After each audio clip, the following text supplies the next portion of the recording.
Hello, hello, hello. It is Wednesday and it's time for Pop and Politics. We are talking about the latest in hot topics, news, and entertainment.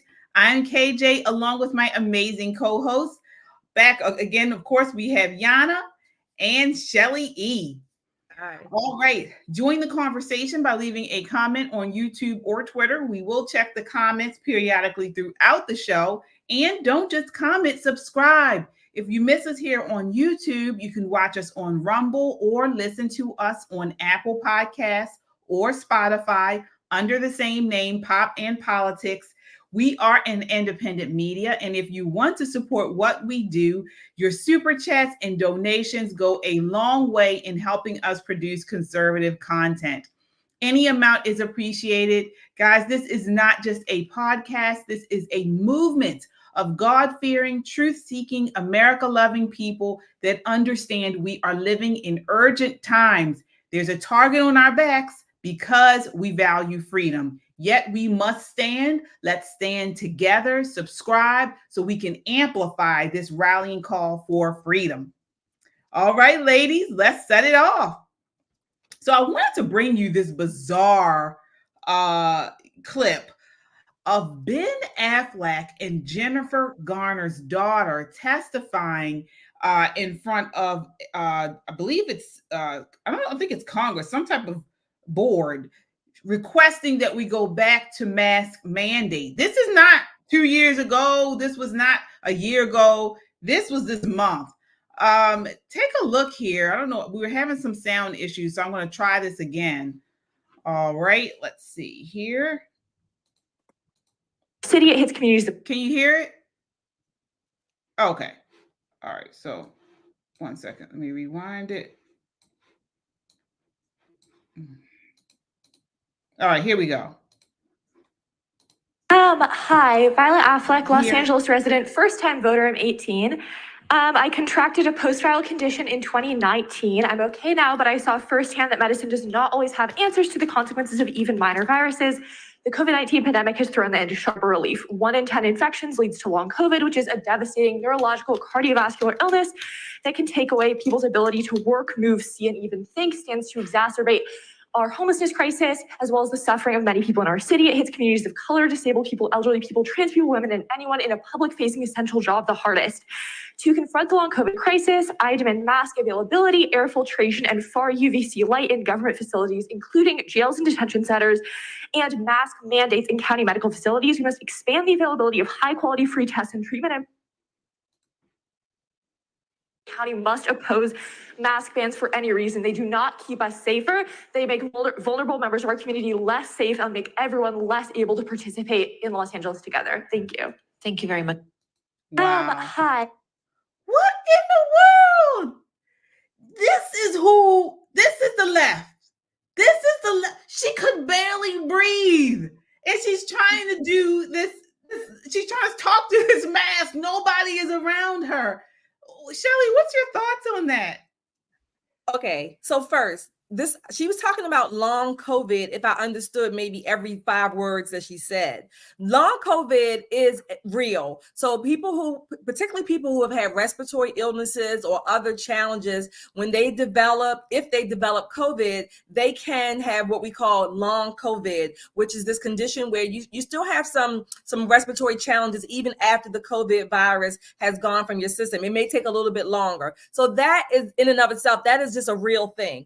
What this lunacy is she's putting forth, this lunatic, I should say, is absolute craziness. I don't know, maybe her brain has been affected, but these people want attention. They want attention. They have all the money, all of the, the fringes and frills that anybody could ever want. And yet they are still miserable. They have no purpose but to cause havoc, cause problems, basically cause their misery inflicted on other people.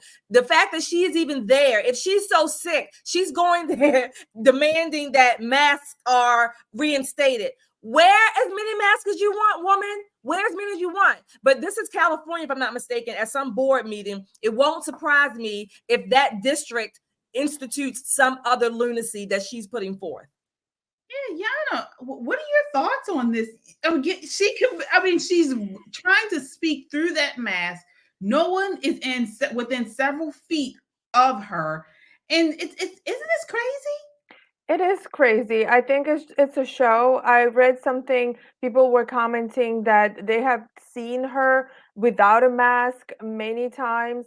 So it's not like she always wears a mask. So this is definitely for show, for attention. Maybe COVID was like the best time of her life because she was getting so much attention. I mean, I'm sorry, if she contracted something that's long term, but I feel like at this point she's just doing it for attention.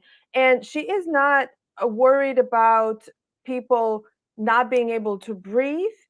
I mean, she's advocating to put masks on people and everyone in government facilities Yeah. and in hospitals. So she's not worried that other people will have some sort of issues because they will from constantly, being muzzled all day.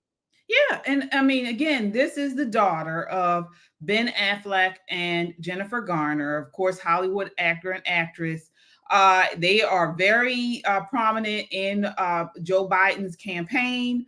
And just to give you additional information, so this was one daughter. The other daughter is non-binary, and so she walks around with different color hair and all types of stuff. I mean, and about the long COVID, so there's still some controversy surrounding that. Some are saying that it's indistinguishable from the condition long known as chronic fatigue syndrome. So there's been new studies out regarding that, saying that it's not anything new. There's a lot of similarities between the two. And then we also have a recent study aimed to find out just how many lives were saved due to all these government shutdowns, mandatory masking, all this type of stuff. A new study just came out regarding that and basically said, due to these government actions, the outcomes really had no effect on the amount of cases, infections, and deaths. Actually, it may have caused more deaths than it would have hindered. So, I mean, this thing is crazy, and this is what we're dealing with, And though. the fact that Yeah. they're bringing it back, and I mean, it's not bring it back. surprising that somehow they're bringing it back right before the elections. That's what we've been always worried about. What else? What are they going to come up with? I mean, this is in California, but still, it's making the news because she's a daughter of celebrities, and who knows what they will try to do again. Right. So about the studies you mentioned, is particularly about the similarities. First of all, many illnesses have similar signs and symptoms with other illnesses. So that's just a fact. So and particularly with respiratory issues, viral issues, you're going to have mostly common things, fevers, maybe you're going to have fatigue, you're going to have coughing, all of these signs and symptoms. Those are common signs and symptoms for many illnesses. So that's just a given. One of the things that distinguishes long COVID is the fact that people had to actually develop COVID. So you had to have COVID in order for it to even have long COVID. So that's one of the differences, if you will, to just say that it's not chronic fatigue syndrome or it's similar to that. Okay, chronic fatigue syndromes have many similar symptoms as long COVID or maybe even any other respiratory or viral illness. The fact is that, I mean, aside from that, like Yana said, she's doing this during an election time. These people are just crazy. What she's actually doing is advocating for authoritarian rule. But remember, they're trying to save the democracy, right? Which we're not. So this is all, to me, this is all a part of their craziness, their dictator kind of tendencies, if you will, where they like to blame the other side for exactly what they're doing. Right. To, as you mentioned, instill draconian measures. This was all kind of like a big experiment to see how many people would bow down and go along with whatever the government pushed. And guess what? We found out that we are a world of a lot of sheep and very few lions. This is what we found out. And that's why we do what we do on this podcast, in this movement to wake the lions, make people aware and prepare for what's to come. So something like this cannot happen. It will happen again, but we will be ready and able to and stand up against it. Because again, as we've seen, now they've ushered in no more election day. We have election month. We have mail-in voting. This was all, as we say on the show, a scamdemic. So speaking of scammers, we move next to Nancy Pelosi. So Nancy Pelosi was triggered today, I mean, in an epic way, by a reporter. So she was being asked some questions. She was being asked to comment on Joe Biden's fitness for the office, and if he should drop out of his re-election campaign. And then this happened. Take a look. Convey to President Biden what you said this morning. I'm not having a conversation with you or anybody else about what I talked to the president about. With all due respect. Do you believe that? I never do. So it's nothing new. I understand that, Speaker. Do you believe that him waiting so long to make this I'm not decision? going to make any comments in the hallway about the fate of our nation. Okay? Are you concerned whether or not he can win in November? I think he can. Do you believe he should run for re-election? I'm not speaking English to you. I'm not going to be making any statements about any of that right now in the hallway. So her what she said was not very audible, but she said, "Am I not speaking English?" She was like, "I'm not making any statements." She kept telling her, "I'm not making any statements," and that was kind of wild. Were you guys able to hear that? Not very well, but I did hear her on, I think she was on the Morning Joe. Mm-hmm. And so she gave these, kind of nebulous answers, whether or not when she was asked, about him Biden running again, was he able, he should run if he wants to, or he should basically do what he wants. Look, the fact is that Biden is causing the Democrat Party so much stress. They don't know what to do with him. He doesn't even know what to do with himself, let alone. But they are all up in the tizzies. They are all over the place. Some are saying he needs to go. You got George Clooney. They love the celebrities. George Clooney today came out with an article, a post that says he loves Biden, but he has to go. In reality, in the party. Yeah. Yeah, and now even the media is starting to push back against this. I'm going to bring you in here, Yana, but I want you to respond to this CNN talking about Biden's what he's been doing and should he get out of the race. This is Jake Tapper of all people, really pushing back on him. Take a look here. 72% of voters say that they believe President Biden is too old. That's according to CNN's most recent polling. Voters have been saying this for quite a long time. The reality is that the Democratic elites are mostly late to acknowledge these age and ability issues compared to the rest of the public. The elites have been forced to reckon with it after the debate just 11 days ago. Look at my career. I've not had many of those nights. It was a terrible night. And I really regret it happened. But the fact of the matter is, how can you assure you're going to be on faith that can intervene on your way to go to, work tomorrow? Age wasn't, the idea I'm too old. The fact of the matter is, how can you assure you're going to be out on your way to go, work tomorrow? Age wasn't the idea that I'm too old. Keep in mind, that soundbite is supposed to be reassuring to those Democratic supporters who have gone along with it.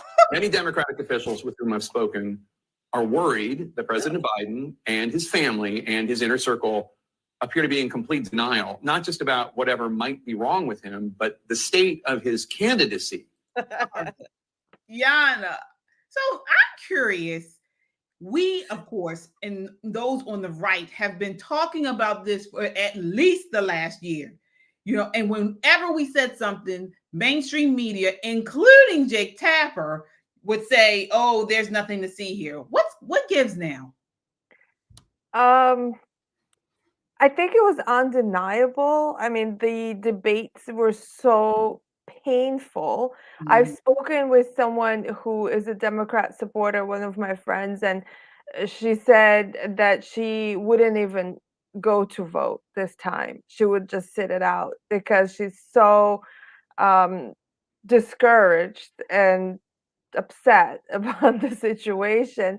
Um, and he is so incoherent. And it's funny that he's been trying to be reassuring, or they've been trying to push him.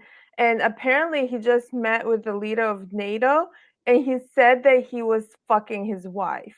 What? I mean, I don't know if you've heard this, but he said it on I stage.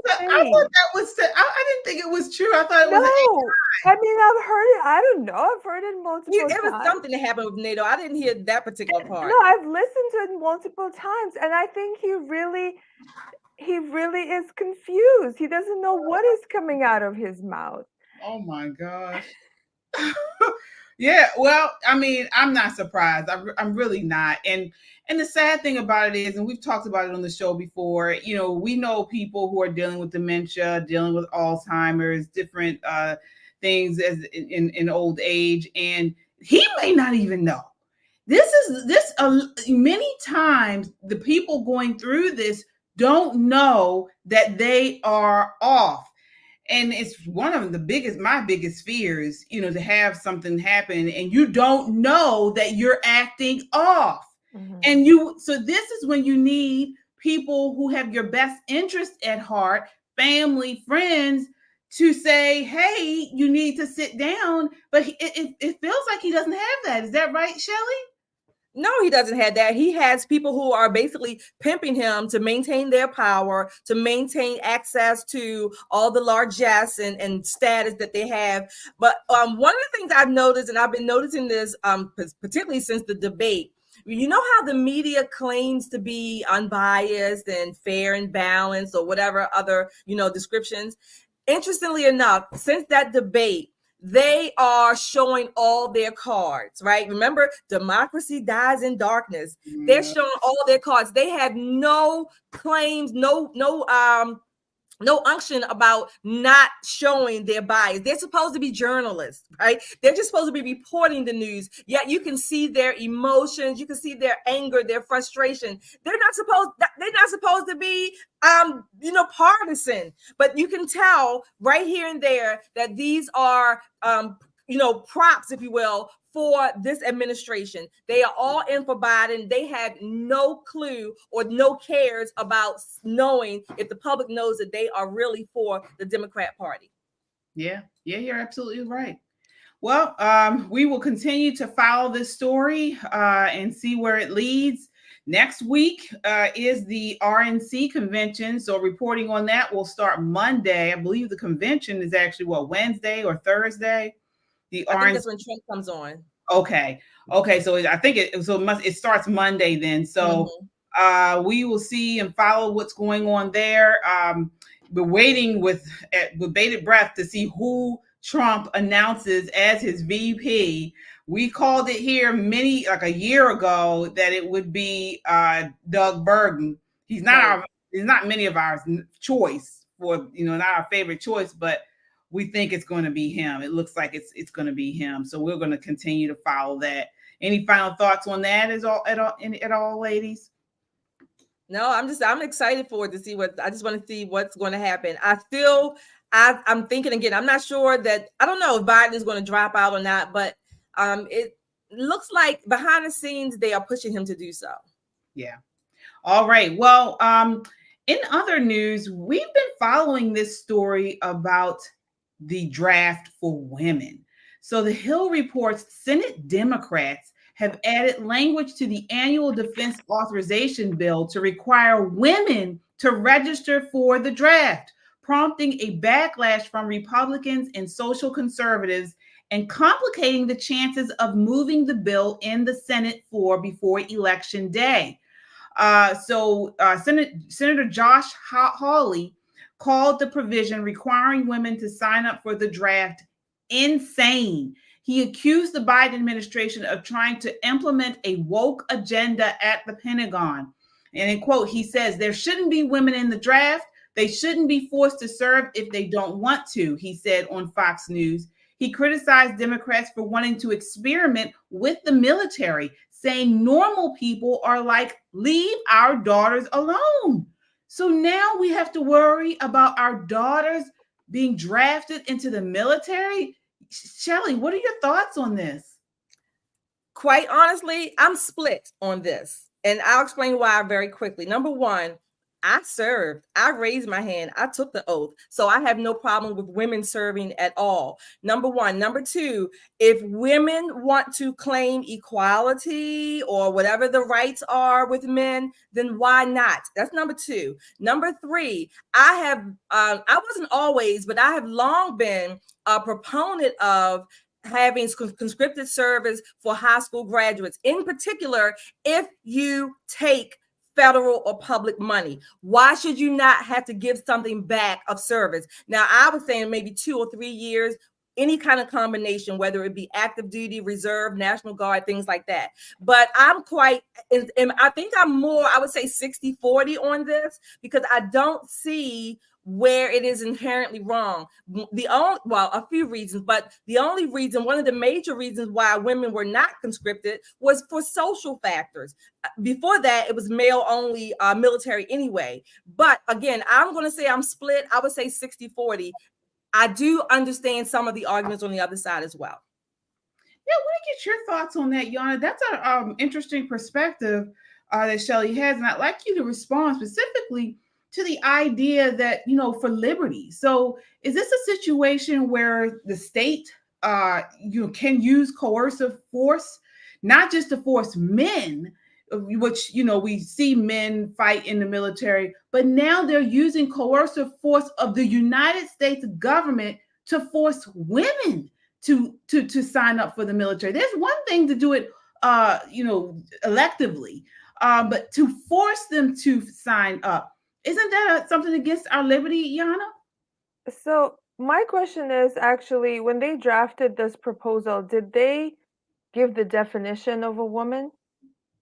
Because I can't answer this question if I'm not given the definition.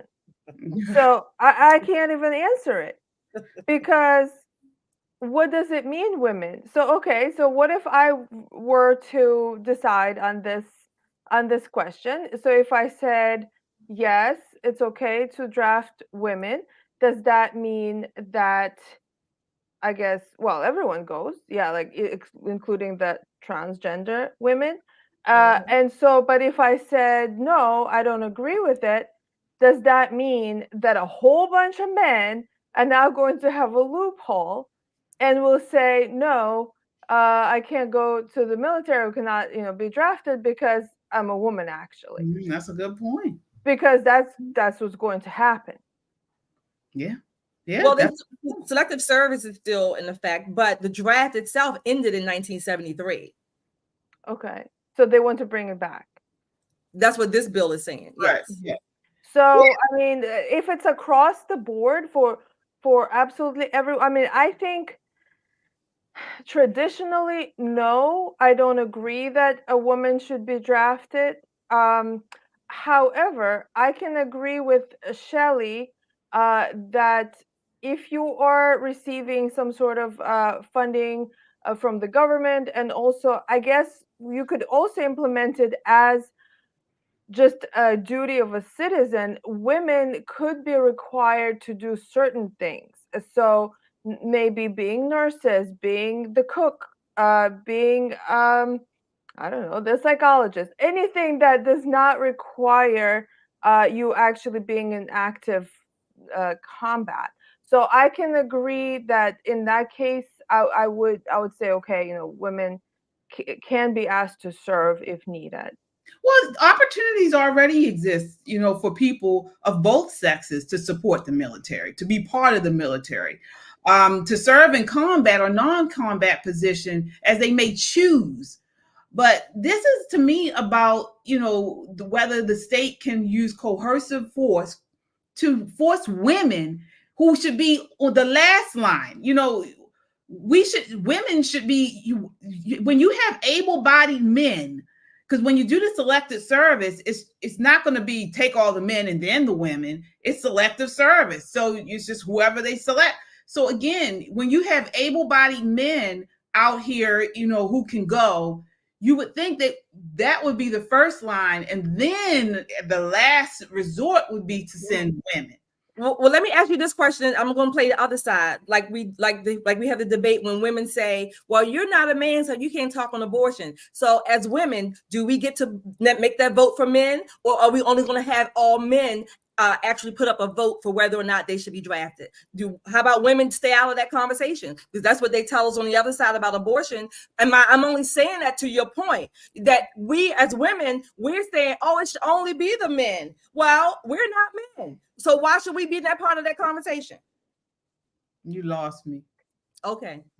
Well, what I can add to what you were saying, KJ, it is definitely coercive, but at the same time, this is a normal progression of what's been going on with this erasing of gender norms. So, of course, when you have this idea that there's total equality and that women should not just, the women's place is not just at home, women can do anything. And so it makes sense to say, well, then there should be complete equality. Then, because if you say women should not be drafted because they're women, if it's just based on their physiological body, not what they identify as, then that is a privilege of women. So if you want total equality, then there shouldn't be privileges. And it seems like feminists, they've been fighting more for privileges rather than equality, because whenever we bring up equality, they don't like it. Well, I mean, honestly, to me, it's just a matter of common sense. Men have many biological advantages in wars that need to be utilized. And again, it's one thing if you sign up as a man or a woman on your own, out of your own free will. But to make someone, sign up as selective service, particularly a woman, to make them or force them to do this, to me is way beyond the realm. It's a social tradition. It's a societal construction, if you will, what some people might call that. It's been a tradition. But the draft, again, was for men until military. Well, women have never been drafted, but military went co-ed. For women to right. Right, but until the military went co-ed, my point is, again, if we talk about equality, we're no one is above the law, right? And Yana said, the other side, or I'm not sure which one of you said that, but I'm going to add in that conservatives have been privileged in this way too, by protecting, if you will. And I'm not saying it's wrong or right, but I'm just saying it's, if you want to call it privilege, that only daughters should not be. Let's protect our daughters. Why daughters? I'm based on KJ's argument. I'm just pushing back to say this is what the other side will say too. Well, why? Why not? Stay out the argument. We're for equality. I'm not for all that. No, I'm saying stay out the argument then. We're women, then let the men make that decision like they tell us for abortion. I'm just pushing back on the conservative side. Let me tell you what we should be worried about. The reason why women are told, again, traditionally, women do not do normally really hard labor, or they don't go into the military, because there's more to a woman than just her body. At any point, if a woman, is sexually active, she can be pregnant. So when you have a woman in the battlefield, it's not just her. She might be carrying someone. So that is why traditionally women were not required to do certain things.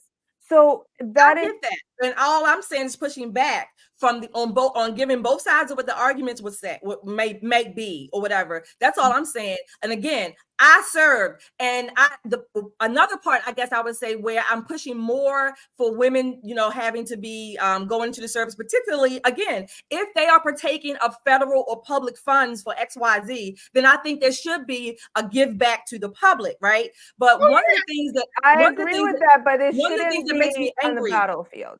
One of the things, it don't have to be on the battlefield. Like you said, there's all kinds of roles in the military. One of the things that makes me angry, if you will, particularly, yes, if you want to call it a bias, because I have served and because I know other women who have served, is this attitude that, oh, it's good for your children to go and fight for me and protect me and mine, but my children are too precious to do the same thing, to serve or whatever. That's the attitude behind the arguments that I'm making against what KJ is saying. It's that privilege, if you will, attitude that, oh, what's good, your children can go and serve and, you know, and protect me, but my children are too good to do that. Well, no. Let me stop you right there and correct you, because that's not what I was saying. First of all, I'm saying that's part of the I argument. have no issue with people being in the military. I have no issue with that whatsoever. Participating, men or women, you know, participating in the military. But just not yours. I didn't. Not you personally. I'm just saying. No, I am talking about selective service. I am for, if women want to fight, let them fight. If you want to fight, fight. Men or women. I have no issue with that. But to selective service, to force a woman to sign up for the military, I am totally against. That is what I'm against. But why is it okay to force a man to do it then? Because some of the, just what Yana said, some of the things men are, that's just to me. And again, I'm not for this inequality and stuff. I believe that men are here to protect. They are here to fight. So, but why should they be forced to do it just because you believe that? Well, honestly, I don't believe anyone should be forced, but we have this, if they're going to do it. So one of the things that I've heard men say is that if women are drafted, if we're all at the battlefield there, who are we protecting? Who are we saving? Who are we coming back to? Who is holding the fort? Who is with the children? So it's degradation. Like that is not. It's not supposed to be that way. No, it's not.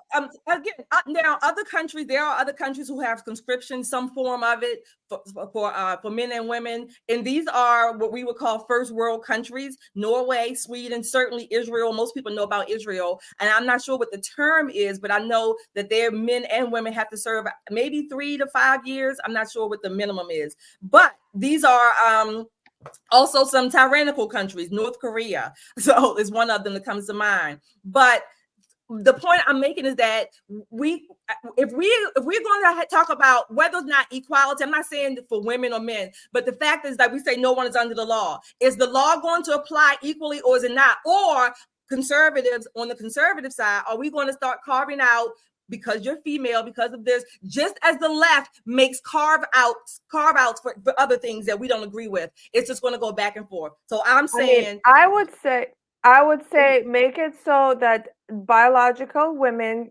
would not be drafted. So then all the transgender men would be, women, whatever, would be drafted. I want to see that. I just want that to happen. All right. I would too. All right. Well, we will continue to follow this story. It is something that the Democrats are pushing for. So, and they're tying it to this bill. So we'll see what happens by the end of the year on that. So moving right along, wanted to talk about Daily Wire's Ben Shapiro's fiery hearing today before the House Judiciary Committee. So Daily Wire's Ben Shapiro shut down the Democratic California Rep. Eric Swalwell's attempts to attack his socially conservative views during a hearing before the House Judiciary Committee. He was actually testifying about a report alleging that member organizations of the GARM, which is the Global Alliance for Responsible Media, are demonetizing online content based on its political affiliation, generally conservative. So the report accused the founder of GARM of holding anti-democratic views of fundamental American freedoms. And basically, the government then is using them to censor conservative media. And so this is what this hearing was about, but it kind of went off the rails. Representative Swalwell just starts asking. I guess he was trying to get a gotcha moment with Ben Shapiro and just starts asking him random questions about conservatism. So I guess he was trying to make him look bad, but he actually wound up looking bad himself. Take a look here. I do. I want less bureaucracy. You want more? Here it is. And Ben Shapiro, ate his lunch. I do. I want more efficiency.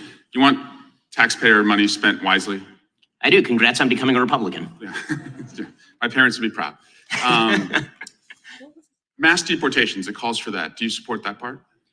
I support the deportation of any illegal immigrant who is in the United States who is not of benefit to the generalized American public. So if they're... So he's actually asking him about Project 2025. Why? Because it's nothing to do with this. He just wants a gotcha moment.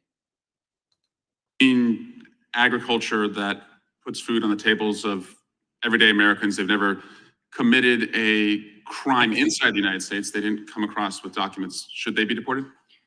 If they have not paid taxes and if their draw on the taxpayer benefits are larger than the contribution they're making to the economy, or if they're involved in criminal activity, they should be deported. How do we measure that?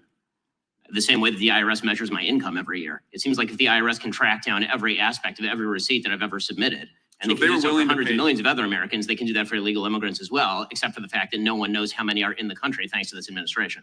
So you would be cool with creating a system where they could pay those taxes if they wanted to, and then stay and work and put food on our table? It depends on how long it would take for them to pay the taxes, and they would also have to go presumably to the back of the line, although I'm not sure why I'm testifying about immigration policy at this point. Yeah, exactly. I want to keep going, but I want to get your thoughts on that exchange there, Shelley. First of all, what was the hearing supposed to be about? I never got to understand that, number one, let alone how we got down these rabbit holes with basically challenging him and his personal beliefs. He was clear when he demarcated what he believes versus personally, religiously, versus what the government should be doing that's applicable to all the people here. It was about, apparently the Daily Wire has done reporting showing that this organization, Global Alliance for Responsible Media, is an arm of the Biden administration, and they are censoring conservatives on social media platforms, online, the Daily Wire, all over the place. This is what they're doing. So, but Swalwell wasn't asked. They weren't talking about that. They're trying to get him off track. They're trying to demonize conservatism. And in order to do that, they're using Project 25, and he's trying to get him to answer questions that most conservatives believe in to make him look bad and to say, oh, this is why this needs to be censored, is what I'm thinking is going on here. And we have a super chatter here before we go on. Let's see here. LAPD SWAT says student loans pay off for 3 to 4 years military services, either active or National Guard. Okay. Thank you so much, LAPD. All right. And then who else do we have here? Lumpy Grits. Thank you, Lumpy Grits. Says Jim Crow Joe is that old man hell-bent on keeping his license after panic gassing through the front of Walgreens. I know. All right. Yeah, he is. Mark. Thank you, Mark. Mark, thank you. Says Shapiro has lost credibility. One of his many sponsors is a sports gambling company. He needs to get off of his high horse. Okay. All right. So I want to keep going on this because it gets even spicier. Take a look. How about banning the abortion pill? That's part of Project 2025. Do you support that part? I think that that's a state by state issue on a personal level. I'm just asking you. Sure. I'm a fully pro-life person, which means that I'm not in favor of the distribution of the abortion pill. Banning same-sex marriage. What about that part? I am in favor of traditional marriage between a man and a woman, and I'm perfectly fine with anyone having any sort of voluntary sexual arrangement they seek. That's a different thing from whether the government should attach benefits to that personal relationship. But you think it's a sin to have same-sex marriage? I mean, I'm confused. Are you asking me as a religious Jew what I think about biblically? I'm just asking, is it a sin to be gay? Why does it matter? I mean, How long do we have here? 2 minutes? I mean, if the basic idea is that sexual orientation is up for government regulation, I'm not in favor of the government regulating the private consenting sexual activity of adults. That is a different thing, once again, from whether the government ought to engage in actual benefits for particular sexual arrangements that adults make. But again, just you to me, is it a sin or not? From a religious Jewish perspective, orientation is not a sin, but activity is. That's also the same perspective of most major religions, so far as I'm aware. What is this? Why are you asking him all of this? It's so bizarre. This is what they do, though. They talk about us conservatives. We want to be in everybody's bedroom. Why is he asking him this stuff? This was so cringy. I mean, I can't believe that he was asking those questions. And it's almost like, it's very unprofessional, really. I mean, what? And you know what? He kept going at it. So what do you think? Yeah. Is it? He does not believe. This is what the left is. They don't believe that we as religious people, as faith people, as Bible believing people, or whatever your religion is, if it tells you that same sex is a sin, they don't believe we are allowed to believe that. Right. Exactly. Because they have because at this point, it's from their perspective, it's a sin to say that homosexual activity is a sin. It's like, you can't say that. It makes you a bad person to say that. But in terms of this hearing, so first of all, those questions were completely not related to the topic of the hearing. So this man was trying to attack Shapiro's character. His religion. And character, his religion. Well, he just wanted to tarnish his image and then use that, I guess, in some way to say that he's wrong on the other issue, the issue that was at the actual topic.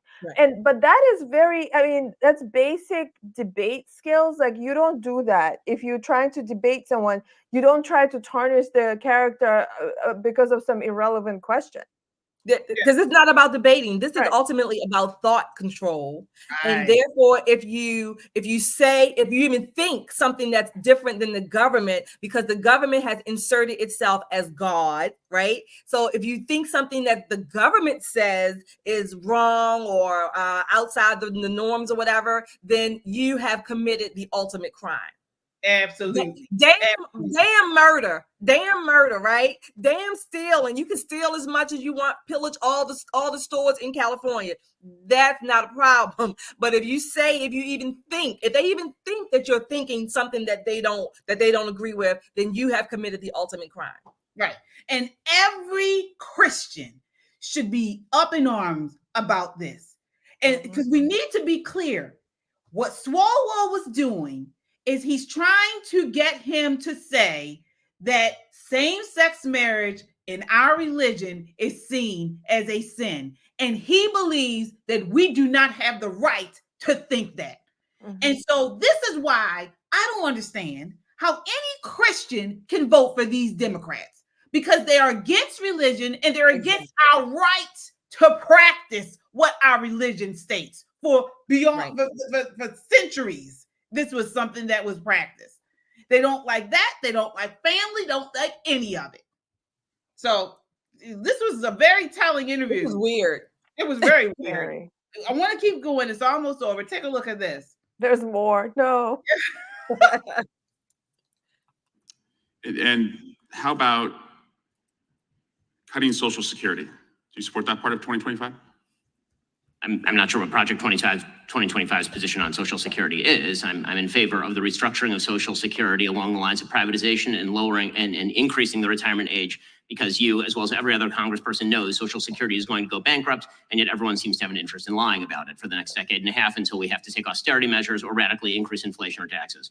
And bans against books about slavery. Do you support that part about? Why would I possibly be in favor of bans about books about slavery? That would be absolutely ridiculous. What I am in favor of is the idea that school libraries should be able to make decisions along the lines of what exactly is appropriate for, say, a seventh grader and whether they ought to be treated to cartoons and genderqueer. That's not quite the same thing.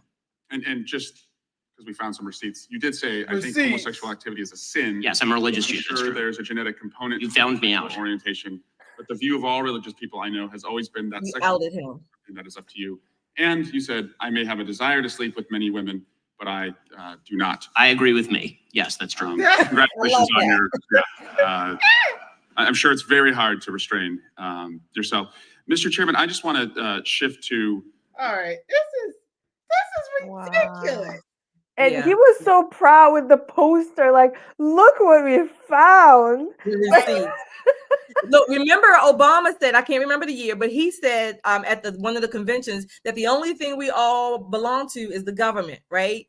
The government is, in the left's perspective, the leftism is the religion and the government is the ultimate, the authority of that particular religion. So anything that goes against that, again, thoughts, whatever, words, even your actions in a sense, and I'm not talking about criminal actions, just your basic actions that you don't believe and want the government to oversee every aspect of your life. It wasn't enough for Ben to answer the questions that really were not even related to this hearing. You have to dig further. You have to, like you said, Jan, attack character, make him look like an idiot when he's not. KJ, I agree. Religious people, they're coming after you too. Whether or not you agree with leftism in particular, if you sit silently by and allow this and don't speak up, they're coming after you. I don't care what religion you practice, right? But in America, they will come after you just because you don't agree and practice their religion. You better wake up and speak up. Absolutely. All right. Well, and speaking of things they need to be worried about, we move to immigration. So, Democrats want to talk about what we believe in our Bibles or Qurans or whatever your religion is, but they don't want to talk about protecting our borders from these illegals. So the New York Post reported that hotels across New York City are set to take in over $1 billion in taxpayer funds for converting their buildings into migrant havens. There are 193 migrant shelters currently in use across the city, and 153 of them, or around 80%, are motels, hotels, or inns. On average, the city is paying $156 per hotel room for migrants to stay in, according to a May analysis. Guys, this is crazy. Shelley, do people understand that this is their tax dollars paying for illegals that shouldn't be here? I think some people understand it, but I don't think enough are speaking up or pushing back on it. I looked up that stat and I said 158. Which hotel, average hotel can you get? That's about the cost of a Hilton, which is considered a luxury brand in most standards, right? That's about the cost of a Hilton for a basic room every night at a Hilton hotel on average. So that means that the hotel money our money is going to pay for luxury hotels for illegals who are here, and their money, our money is being used by our officials, elected officials, unelected bureaucrats to disseminate it as they wish. Not only that, they are stocking and stacking our country full of these illegals who are here for their votes, who are here sucking us dry by way of our government officials. They don't give a damn about Americans. And I'm talking about real Americans. Yeah. I mean, Yana, the city has converted many of these, as Shelley said, luxury hotels, which previously hosted customers, into migrant havens that do not help businesses stay afloat. Actually, many of these illegals are tearing them up. They're tearing these hotels up. I mean, what are your thoughts on this? I mean, this is an invasion. It's literal invasion of America, and it has to be for votes. I mean, they'll somehow get them some sort of papers, and they'll be voting in the local elections. They will say, well, because they live in New York, they get to vote. So they'll end up voting. And then eventually they'll get a citizenship, I guess, without any problems. While people who want to be here and they're doing all the proper paperwork, it takes some years and years. I was speaking with Canadians, and Canadians are saying, Canadians who are conservative, they're saying, let us in droves, and then give us ability to vote, and we will vote Republican. So maybe Republicans need to be using the same strategy. Right. Buzz a whole bunch of Canadians from the north, and have, because in war, all is fair. Right. We You do might have a as well. super chatter who on here who had an interesting comment. I want to acknowledge our super chatter here. All right, Kung Fu CJ. Hi, thank you so much. Says Democrats are importing voters because blacks are waking up. Wow, that's a great observation. I hope so. I hope they're waking up. But Republicans aren't taking this sitting down. They have just actually passed, I believe, today, a bill to ensure illegal aliens cannot vote in the 2024 presidential election. So the Safeguard American Voter Eligibility Act, introduced by Representative Chip Roy, would require proof of citizenship in order to register to vote and give states access to federal agency databases so they can remove non-citizens from voter rolls. Guys, they're saying about 10%, up to 10% of illegal aliens and non-citizens have registered to vote in the upcoming election. Yep.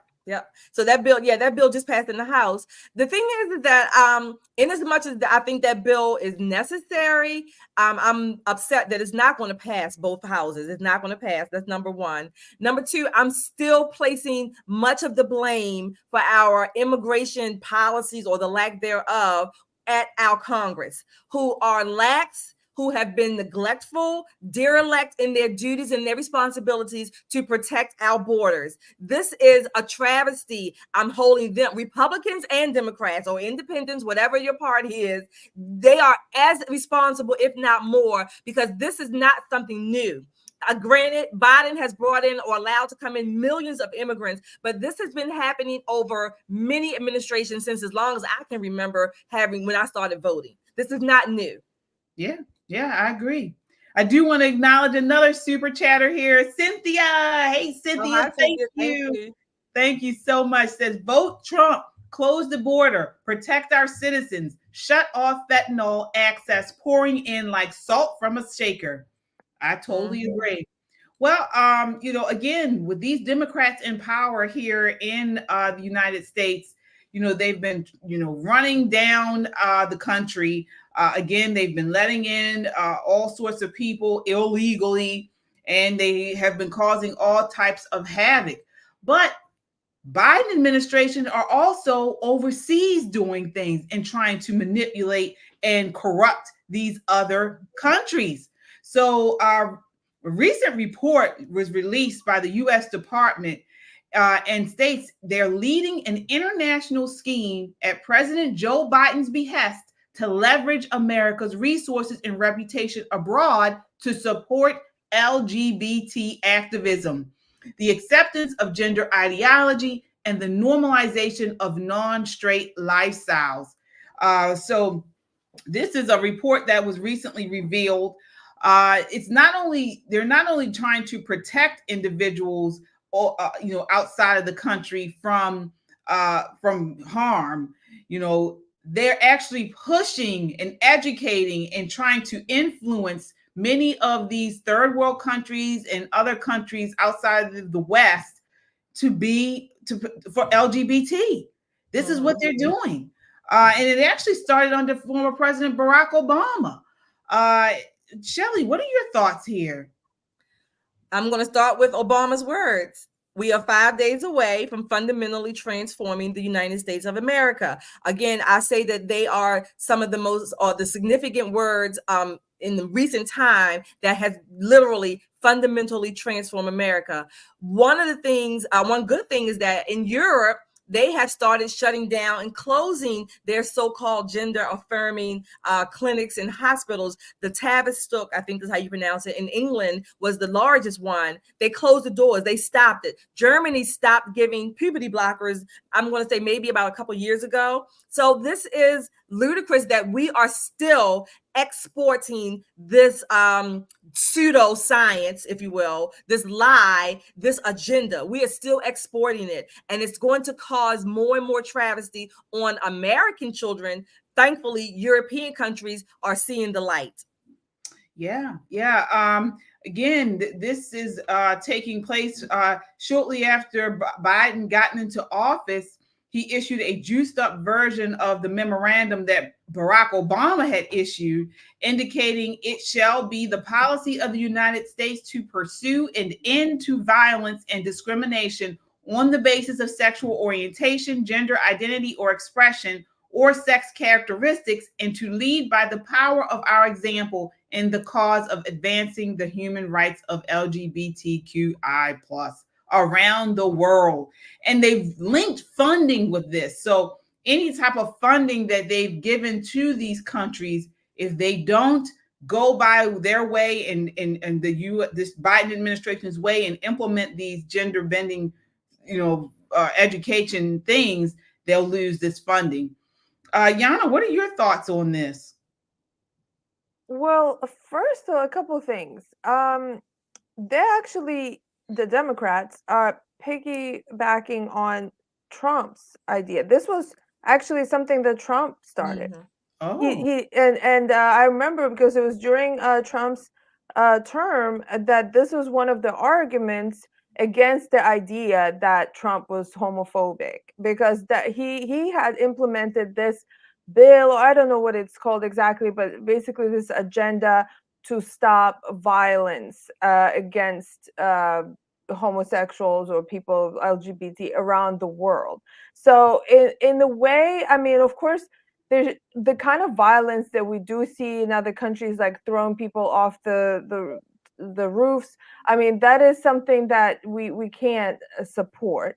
But the Democrats are, it seems like they don't have anything else to show for themselves, that they have to bring up, well, we're for gay rights, and that's why we're such good people. So Muriel Bowser, we talked about a couple of weeks ago, said Washington D.C. is the gayest city in America, and now the United States is apparently the gayest country in the world, and so that doesn't really do. It doesn't look good for the rest of the world, really. I mean, sure, you can push for human rights around the world, but just bringing up LGBT constantly, that is why the rest of the world is saying, well, we don't want America coming to our country and start pushing for this ideology. Russia right now announced that 2024 is a year of family, and they are promoting, constantly talking about family values, constantly bringing America as the opposite of that because of this kind of talk. And then it's also very hypocritical because at the same time, during Biden administration, so a couple of things that's on my mind. First of all, are they going to address countries such as Saudi Arabia, for example? Because it's an ally, but I haven't seen any push on what's going on in Saudi Arabia when it comes to women or people of non-traditional orientation. Then what is going on with Afghanistan?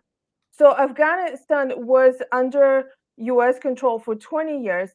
Recently, this just happened just a few days ago.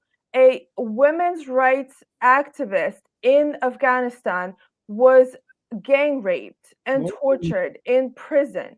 And the video has been circulated in order to shame her. And so now US has brought in, this idea of freedom to Afghanistan and basically, gave false hopes to women. And now the women there are suffering. So what I'm saying, it's very hypocritical to bring up LGBT issues when you have other issues that you actually created, the Democrats, that are human rights abuses that are going on around the world, and they're not talking about them. Yeah, that's a very good point. And not only that, but it used to be the left and the Democrats used to be against colonialism, imperialism, and now you have this issue where whenever you take money from the government, there's a price to pay. So they're out here spreading this LGBT to nations, whether you agree with it or not. These nations feel as though it's not something that they want to implement on their citizens. And they have that right, whether you agree with it or not. That's their right, their sovereignty. They can do whatever they want to do. And if it was anything else that we were pushing as Americans on these countries, on these nations, it would be called imperialism or colonialism and things like that. But because it's LGBT, then it's not. It's, it's spreading, this type of stuff, human rights. I mean, get out of here. And I want to show you guys this clip. This is Jesse Lee Peterson. He spoke about this on his program, The Fallen State. Now, here he's joined by Pastor Gabriel Baba, also known as Martin Semper. In this discussion, right, what is it? In this discussion, he's talking about this man is, I believe he's from Uganda, and he's talking about how it started with Obama, and then it went on with Biden, how they have pushed and are trying to influence these African countries into LGBT. It's very shocking and very interesting. Take a look here. Where they mapped out in detail how they want to change Africa, the society, the religion, the laws, the culture, and how they want to make what is the culture of, we want to make the minority, and they want to bring the new, the modified Christendom or culture. And they've been funding it very well with, United Nations, with World Bank and agencies that are international, multinationals. So they have been working on it. One of the things they did was they gave scholarships to some of our best students, and they brought them. And they brought them to University of Michigan, Harvard University, and they teach them gender courses, gender ideology. That's amazing. And so when they get the very best, then they bring them back. They become, one of the professors became the head of the School of Law. And she and her husband have been heading the School of Law in Uganda. And so you can imagine that from 1990, coming to 2000, that's 10 years, 2000 to 2010, that's 20, 2000 to 2020, that's 30. Now what has happened is that the students who have been indoctrinated have now entered into their magistrates in court, their high-level officers, and we have this shift that the older judges, the older magistrates, those who are older have the older mindset of, hey, a man is a man, he's not socially constructed. A woman is a woman biologically, they're not socially constructed, but we got the new ones. And so I think we have maybe about 7 years if something doesn't change. The second one was our experience with the former president, Barack Obama, who we loved very much. We were excited that a Black man was now finally in the White House and that he's going to look up for the interests of Africa and Africans. We said it was like a messianic moment. Yeah. I remember that. What a mess. What a mess. I don't think we've had any president who has messed up Africa than the former president Barack Hussein Obama. Woo! Because he made executive orders that turned the entire United States government for one purpose only. And one purpose was the exporting of the culture of sexual deviance. Wow! The LGBT became the #1 agenda for every American agency. The Department of Commerce, Secretary of State, Foreign Services, every group it made it its point. Now they come to Africa, they're finding this very old conservative African Christian presidents, and they're like, you gotta bring the gay rights here. You gotta bring LGBT. You got. Wow. You hear that? Did you hear that?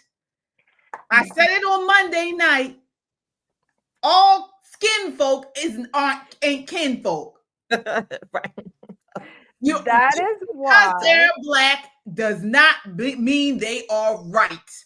Yes, absolutely. And yeah, Obama, I mean, he is possible. I mean, most likely he's gay. I mean, we have a lot of evidence.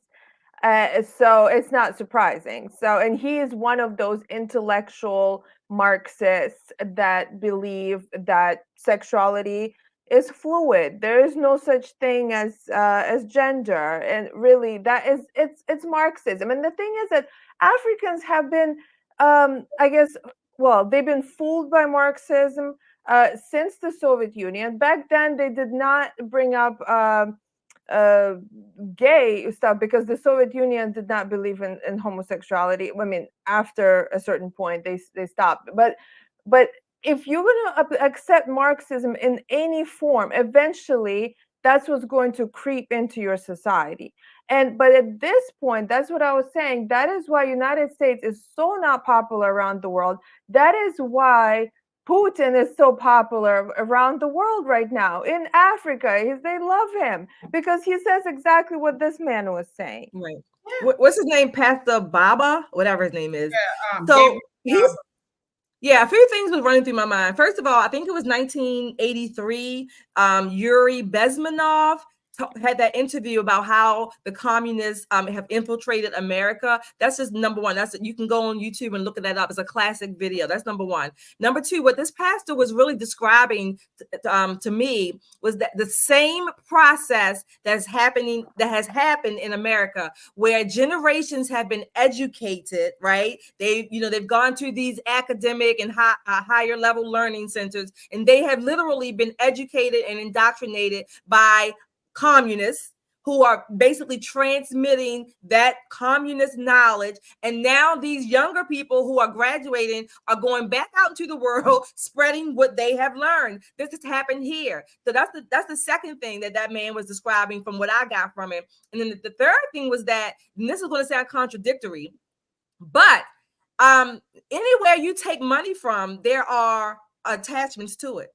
Mm-hmm. So if you're going to take money from the USA, Africa, whatever other country or continent you want to do it, then there are going to be strings attached, good, bad, or indifferent. So I say, don't take our money. I don't want you to have it anyway, because I think our money is being wasted and strewn all over the world with no daggone accountability. Not solely because of the LGBT. That's just me as an American saying that. But don't take our money. I want our money to stay here in America, 99.99% of it. But it does come with strings attached to it. Yeah, it does. And as you said, Yana, this is part of the Marxist Communist Manifesto. We said this on the show many times. We always advise you guys to do a search for 1963, 45 communist goals for America. Number 26 is to present homosexuality, degeneracy, and promiscuity as normal, natural, and healthy. This is the Gramscian agenda of the long march through the institutions. Spelled out explicitly, gradual takeover of the means of communication and the using of those vehicles to debauch the culture and weaken the will of individual to resist. Today, those few who still have the courage to advocate for public morality are denounced and viciously attacked, like us. Guys, we have to start preparing the next generation, our children, to firstly point out what is going on.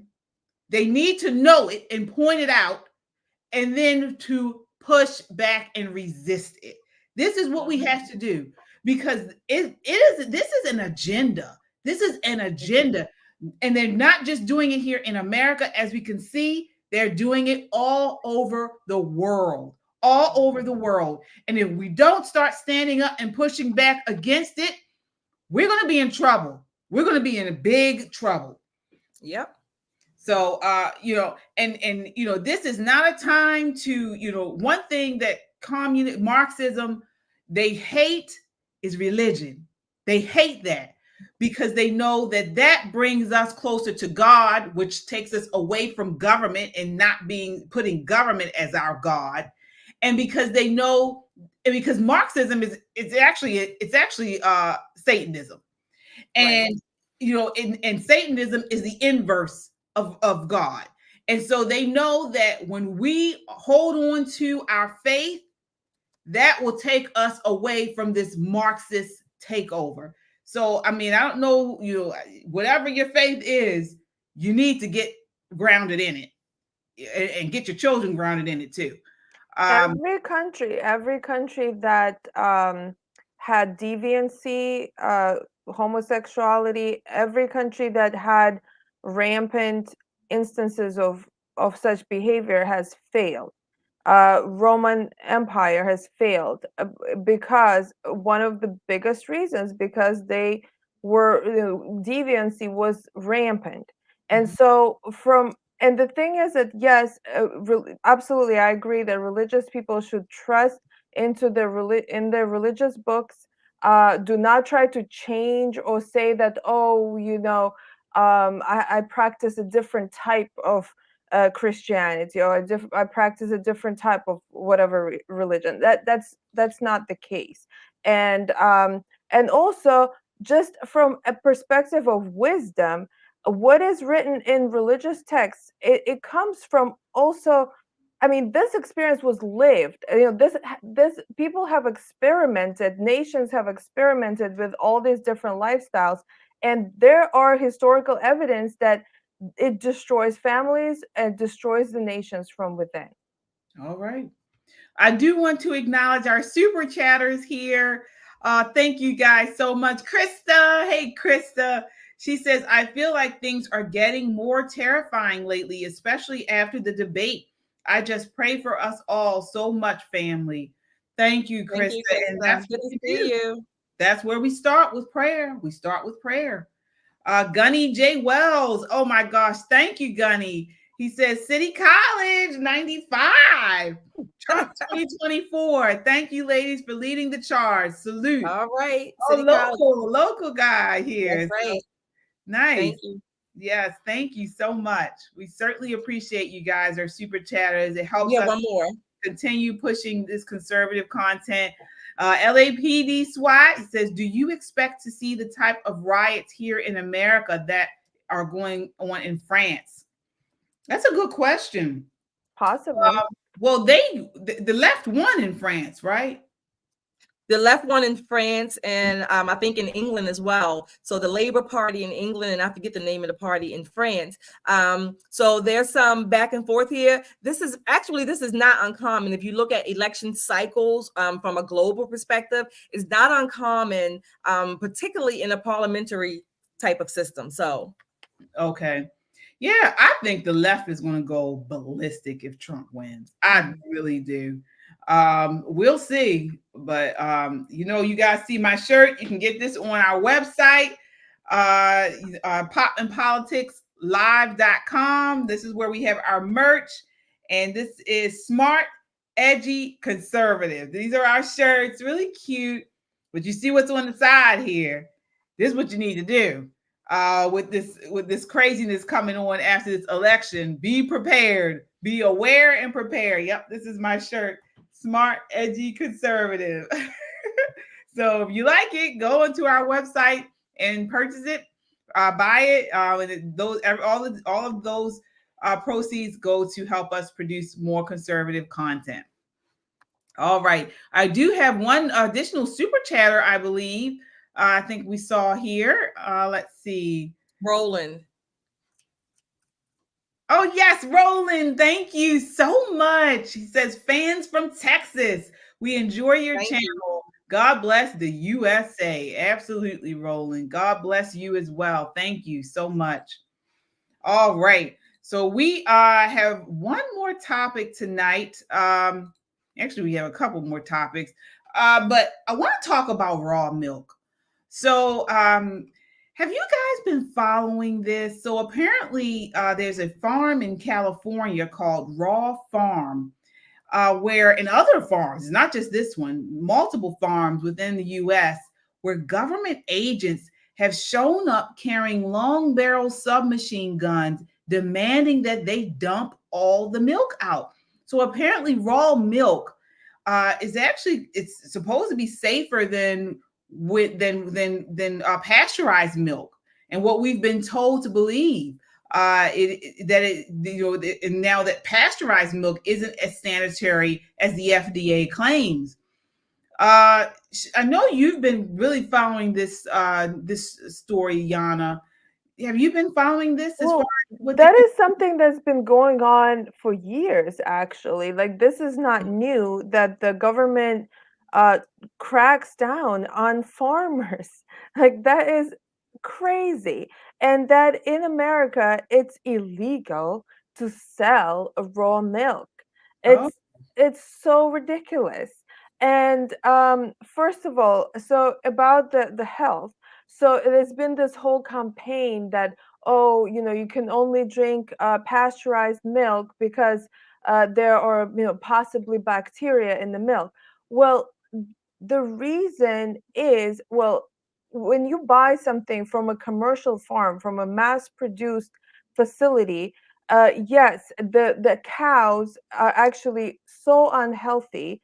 The udders are not have pus in the udders, and you do have to pasteurize that milk because there's so many possible contaminations that can happen. So, and with raw milk, for example, if somebody just has a cow or a few cows and they take care of them and they clean them and they're healthy, then there's absolutely no reason why that milk would not be healthy. And in terms of what we consume and how good something is for us, so I grew up drinking raw milk every day, and right after the cow, was taken out of the cow. And so, and a lot of my friends, everyone who really lived around me, until I came to this country, I have not met anyone with an allergy, like literally. Oh, so when you from Russia, Yes, you never knew anyone with allergies? no, nobody. In fact, someone having an allergy was considered like something so horrible that can happen to a person. And when I came here and I see every second one having some sort of allergy or food intolerance of some sort, it was just mind blowing. I couldn't believe it. And so, to talk about the benefits, so there's a website called Raw Farm USA, and they actually have comparison of what you get from raw milk compared to pasteurized milk. So the milk in general supposed to have enzymes, probiotics, healthy fats, proteins, vitamins, and calcium. In raw milk, all of those things are active. In pasteurized milk, enzymes, which are responsible for digesting, for helping you digest food and acquire the nutrients from the food.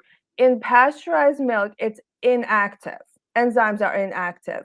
Probiotics, they also help you break down food, and they help to deal with bad bacteria in your stomach.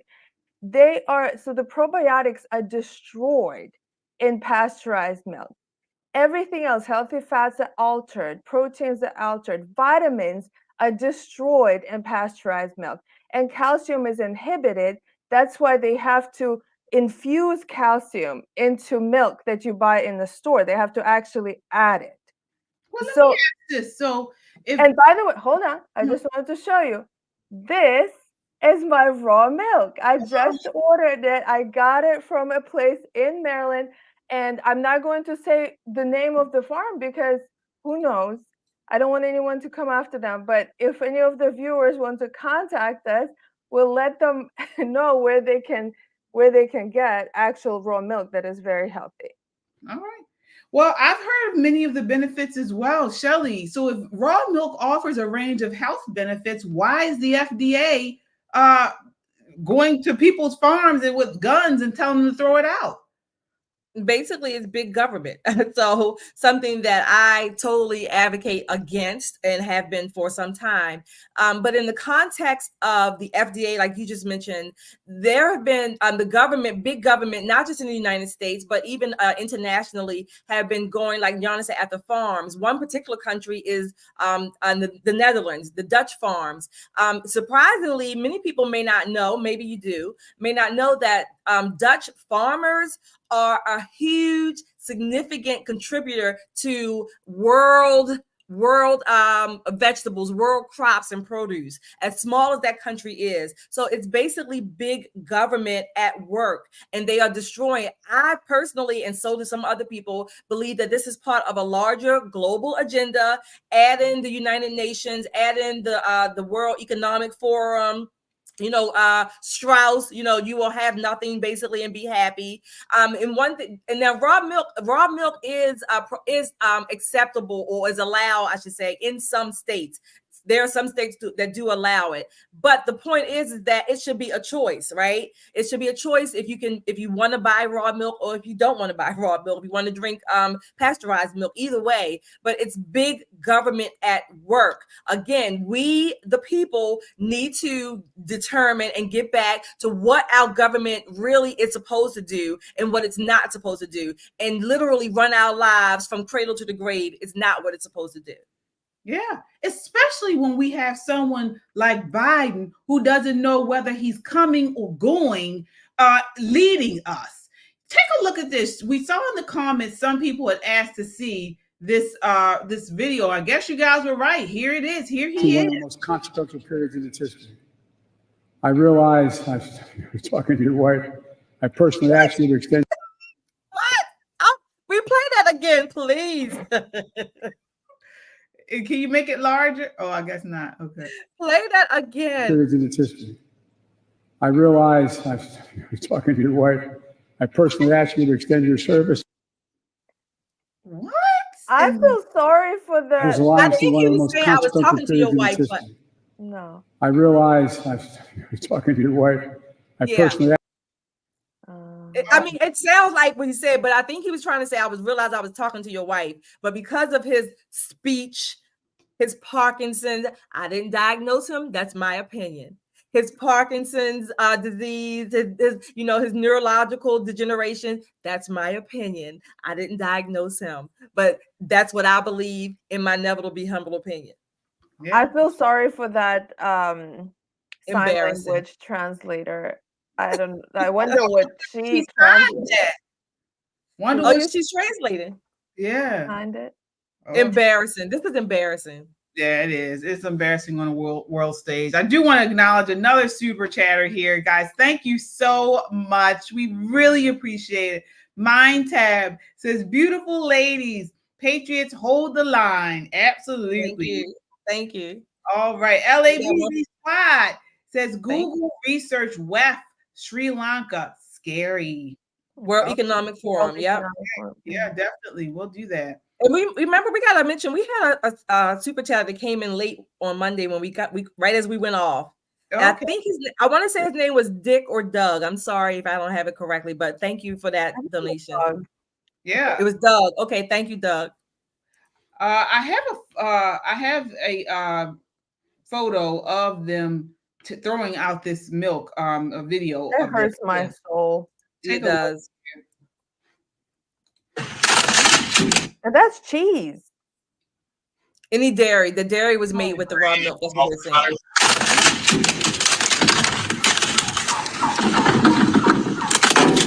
They're making them throw it out. It's weird.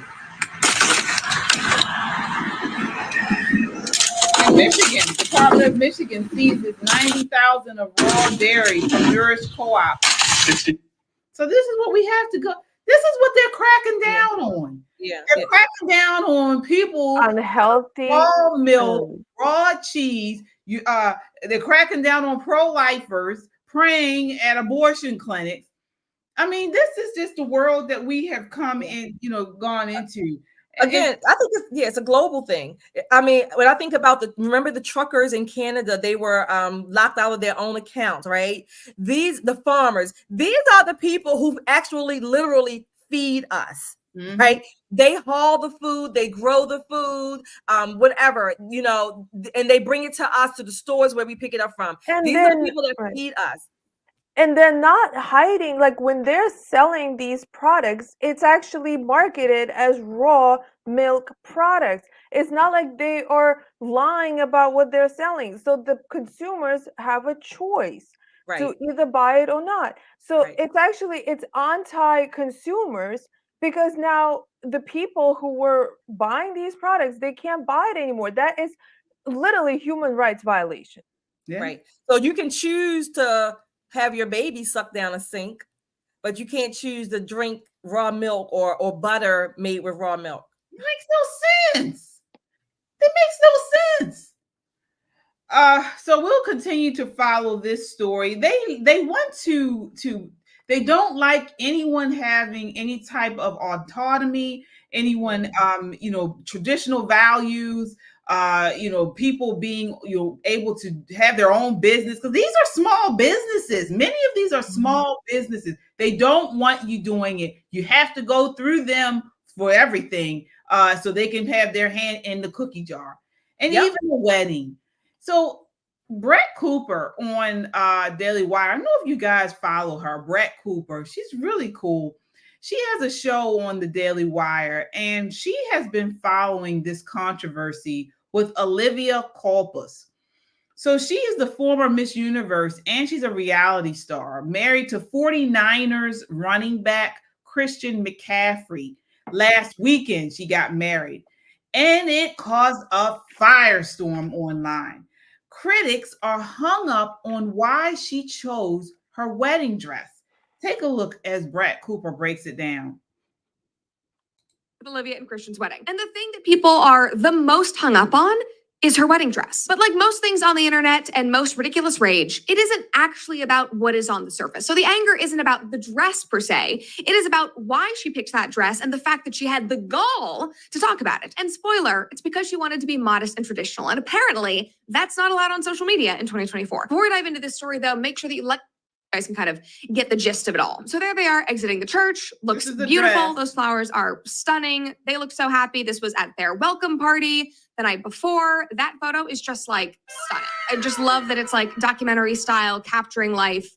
This is like the greatest thing I've ever seen. Beautiful. The hydrangeas are absolutely giving. Just like every part of this is lovely. It's classy. It's timeless. Those tents are amazing. I wanted one of those for our wedding, and then I realized how much they were. That was never going to happen, but they're really, really beautiful. I mean, all of it, just like there's her reception dress, stunning. All of it is absolutely fantastic. So before I move on, I want to get you ladies.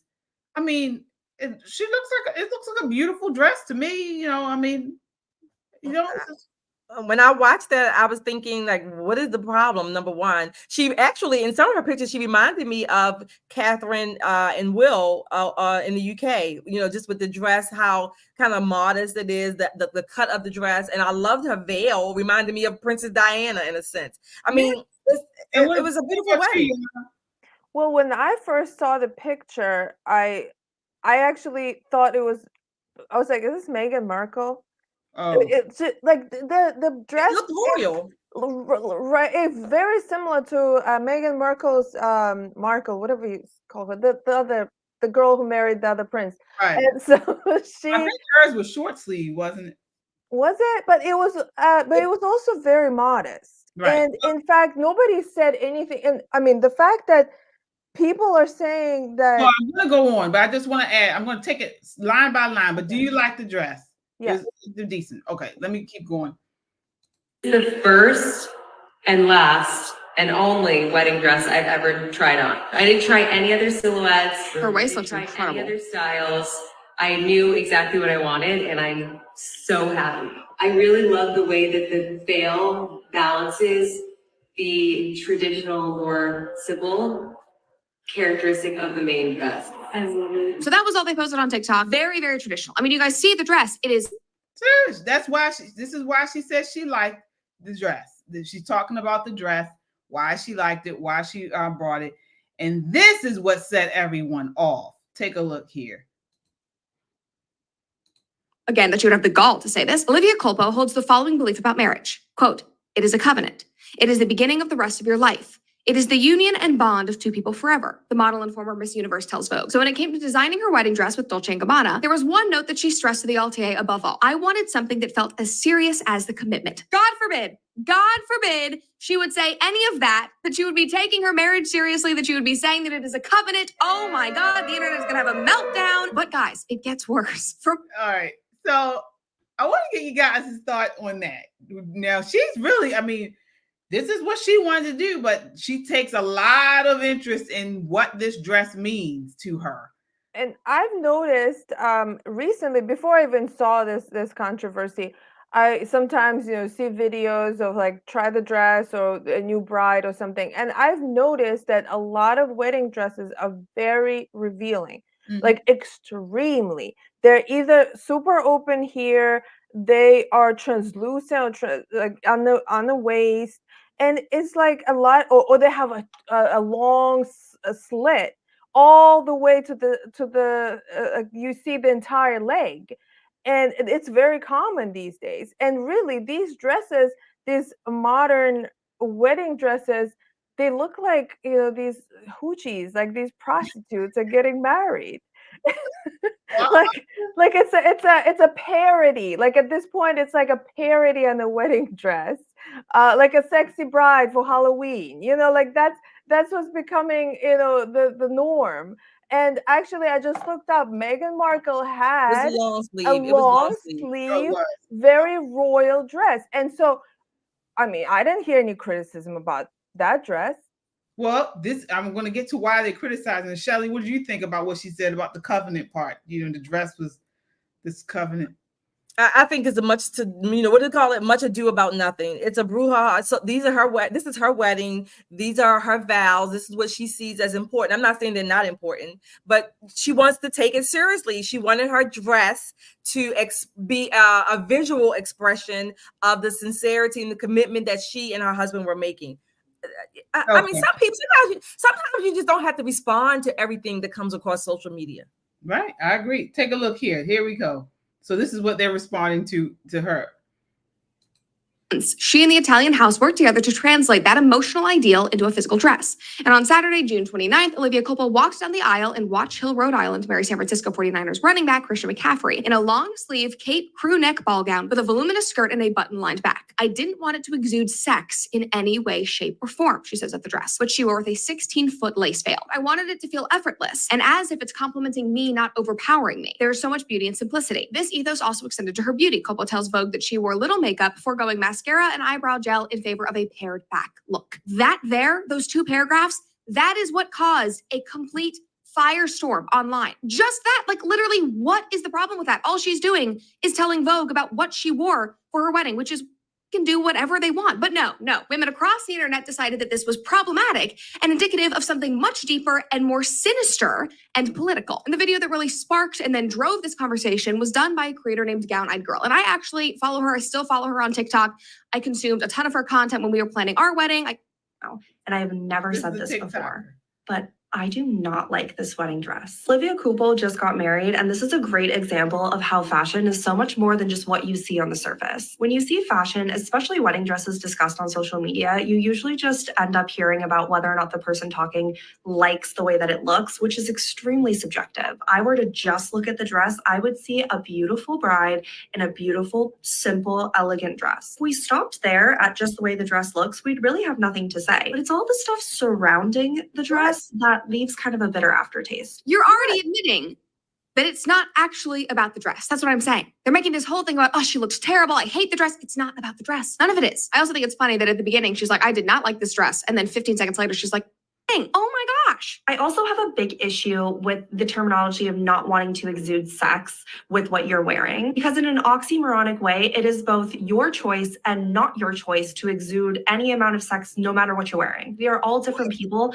and the way we carry ourselves has a lot to do with the amount of like sex and confidence we're exuding. But on the flip side, it has been documented that it does not matter what women wear. They will be sexualized if someone wants to sexualize them. And let's go sit down. Let's go sit down. So this is what I want to get to. So again, the left hates anything to do with tradition. They hate it. They don't like people. They don't like anyone to be modest, conservative. It wasn't even about the dress that they did. The lady, you heard her, she said she liked the dress, but because she attached why she chose that dress, and that is because it was modest, because it was conservative. That was the issue. You got to be a whore. You got to dress like a whore. You got to slut it up. If she had came on there half naked, there would be no issue. But because she chose to be modest, this leftist hates it. Thoughts here? Yeah, again, what we talked about earlier. This is all part of the thought control. She even dared to express her views, her thoughts, her opinions about her wedding, her dress that she gets to choose. The dress that, I'm guessing her husband liked it. She looked beautiful. I mean, personally, would I have chosen that dress? No, but that doesn't mean she didn't look beautiful. She still looked beautiful. It looked beautiful on her for the setting, whatever she chose. It still was a beautiful dress. Again, the bottom line, those people, and I bet you they were all women, they're jealous. That's it. They're jealous. Yeah, I mean, do you think it's something deeper? I mean, is modesty under attack? It's been under attack for decades at this point. I mean, it's been under attack. I mean, I guess since at least the 1920s. So, but and the issue also is that, I mean, it's sad that women can walk out, to their wedding all hoochified and nobody is saying anything. And the men, they obviously don't have fathers or don't have good fathers, because a father would want to see his daughter wear the dress that this lady was wearing to a wedding, not where her boobs are popping out and her legs. And so it's unfortunate. It's an attack. It's an attack on values, on traditional values. And the reason why the whole idea of the white dress was because the bride's supposed to be pure. Oh, okay. Yeah, that's a good point there. And I never thought about that with the dad thing. Not a lot of people have, father figures. And generally it is the father figure that kind of sets the tone for that. They want to keep their daughters pure and conservative. And so we're seeing it kind of play out in society. Yeah, I never thought of it that way. So our final topic of the night, wanted to bring it to locally, to something that's going on here in Baltimore, but it actually is coming to a city or town near you. Property tax rates. So for decades, Baltimore City and residents have been burdened by a property tax that far exceeds those surrounding counties. We here in Baltimore City have a property tax rate of 2.2%. So it's very far higher here than it is in surrounding counties, and surrounding states. Municipalities have it lower than what we have it. There was a petition put out by a organization called Renew Baltimore. They got ballots, they got names and ballots from citizens in Baltimore City, and they got a good amount of people to sign saying that we wanted to vote to lower the property tax, but city officials were against it. Shelley, what are your thoughts on this? I mean, it's not much to say other than still a government control, government power, not wanting to release the people's money back to us. And the one in Baltimore, like you mentioned, the Board of Elections supervisor or director basically said they were not going to allow it on the ballot. Now, they did say they had some legal standing, but this absolutely needs to, I hope it continues to go forward. I hope there's some pushback from Renew Baltimore. And the people, this is our money. The government has more than enough control that it was never intended to have. We need to take that power back. Yeah. And again, the mayor and the city council president were against this. They were against lowering taxes for the city residents. Why is that, Yana? Why would you think they would be against lowering taxes for city residents? Well, the government survives on taxes. So, and Baltimore has problems with keeping businesses open. And Baltimore, basically, all they have, most of the organizations are nonprofit organizations, and in Baltimore, Baltimore is not growing, and is not developing. Who else are they going to tax? So they're taxing property now. I mean, this is just regular government being government. Right. I mean, and according to statistics, as the property tax decreases, or places with high property tax generally lose homeowners, lose businesses. So by lowering the property tax, and again, it was supposed, the way this proposal was laid out, it would reduce the tax rate from 2.248% to 1.2% over the next 7 years. So other municipalities that have done this have seen populations increase where the property taxes have decreased. More people want to live there, more people want to work there, and you do see these people are people that feed into the system. They're working people. And so, there was multiple studies about this, and we still see that the Democrat elected officials within Baltimore City were against it. I tend to think, the more I think about it, I tend to think that in Baltimore in particular, they don't want to reduce. At least one reason why they don't want to is because when, like you said, more people tend to come in when property taxes are lower, and more of those people who come in tend to be families with young children, and the schools have to be better, or jobs, things like that. Well, Baltimore doesn't intend to change its education system. They don't intend to fix the schools. They don't want the students to learn how to read, write, and do math. They don't want families in here with young children, because those families tend to be a little more traditional, more conservative, at least conservative minded, certainly as it relates to their children. So I don't think they want these trends to come back to Baltimore. I think Baltimore wants to be the city that basically survives and gives out the wraparound services and survives off of the government, have its people survive off of the government tip. And that calls for high taxes.